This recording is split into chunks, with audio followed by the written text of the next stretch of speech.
বাংলাদেশী। মাশাআল্লাহ, 5 জন মেধাবী যোগ্য প্রার্থী আমরা পেয়েছি ঢাকা জেলায়, যারা 11 দলের পক্ষ থেকে, 11 দলীয় জোটের পক্ষ থেকে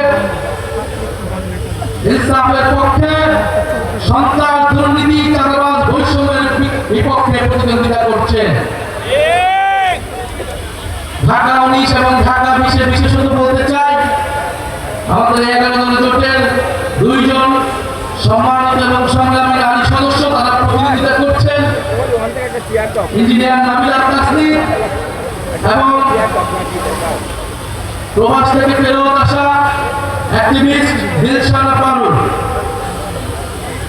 আপনারা জানেন 11 দলীয় জোট বৈষম্যের বিরুদ্ধে, দুর্নীতির বিরুদ্ধে, ইনসাফের পক্ষে নতুন বাংলাদেশ বিনির্মাণে ঐক্যবদ্ধ হয়েছে। আমরা খুব স্পষ্টভাবে বাংলাদেশের মানুষের কাছে বলছি, এবারের নির্বাচনের হিসাবটা খুব পরিষ্কার। আমরা বাংলাদেশ কোন পথে যাবে, আধিপত্যবাদী শক্তি বাংলাদেশকে আবারও কাজ করবে নাকি বাংলাদেশ মাথা তুলে দাঁড়াবে, এইটার লড়াই হচ্ছে এবারের নির্বাচন।